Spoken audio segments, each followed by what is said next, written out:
No, it's cute. I mean, good. Like, we started, making jokes about Kim, making excuses, and I think everybody said something.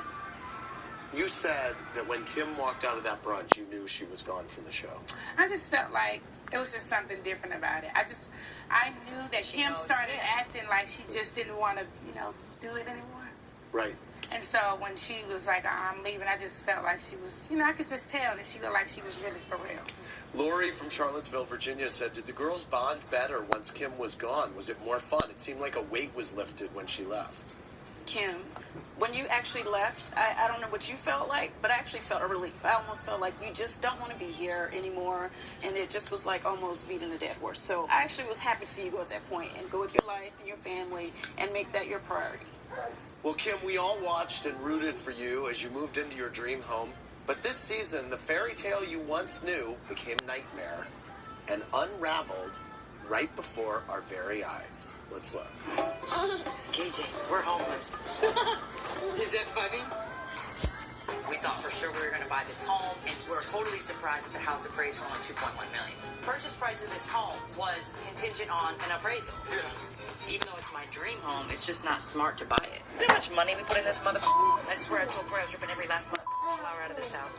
Every last mother flower. Kendra's on Twitter saying, how we don't pay her. Sweetie, I'm going to post every last mother picture of my Amex charges to prove that I do not pay people. Girl, please cut the bullshit and just tell people you had to move back to your townhouse because your credit wouldn't allow you to get this house. You just tell it like it is. Welcome to the hood. Sweetie said this area, Candy, is... What? She was scaring me.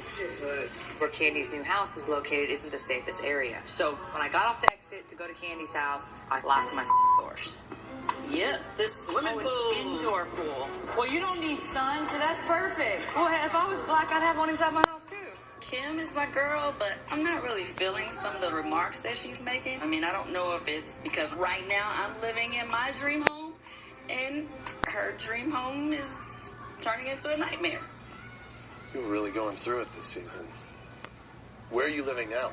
We're in my townhouse. Our house is almost finished being built. You're building a house. We bought a foreclosure. A builder had kind of half built it. So you're moving into that house at some point. Summer.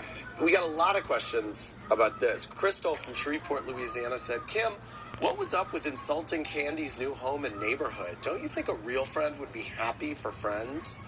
Okay, look, I really stay north of Atlanta, and I really don't leave my house. So as I'm driving to Candy's new house, Sweetie was like, she's like, that's a bad area. So Sweetie's just telling me these things. Like, I didn't feel like I was not happy for her. Her house is really, she's got two houses, like one here, one here. She's like, wait till I show you the next house. Like, we were trying to get through it. It was very, very, very hot. And, but I wasn't bashing her home.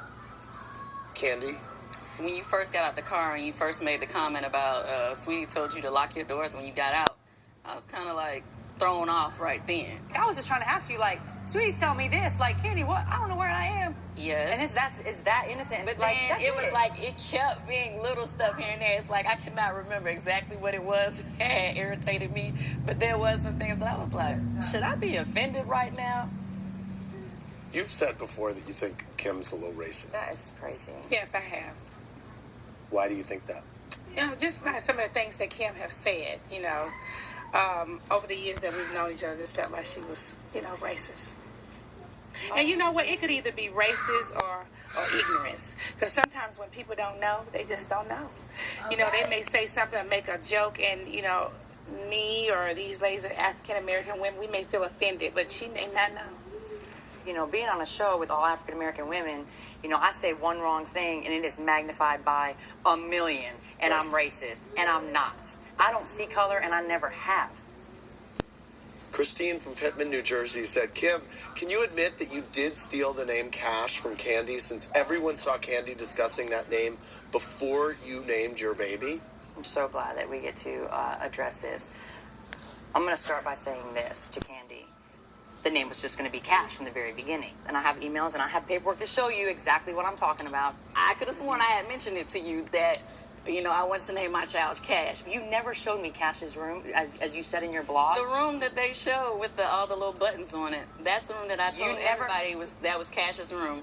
Not to say that you can name your child whatever you want right, to. but still, I would have assumed that you would have been like, oh, that's something I was thinking about too. So yes, I was pissed originally because I did feel But like. for you to continue to say that I stole your name, you should have probably picked up the phone and confirmed with me. Let me see my papers to show you. You and I had Hold not on. even been talking. It doesn't since matter. the Like, thing. if people are telling we me had not talking at all. Okay, We had hold on. not talked in months. Croyd's like the months. Croyd's like the messenger. bailiff. So here's an LLC document showing you that on April 14th, I put Cash Cade's name into an LLC. Also have an email on March 22nd.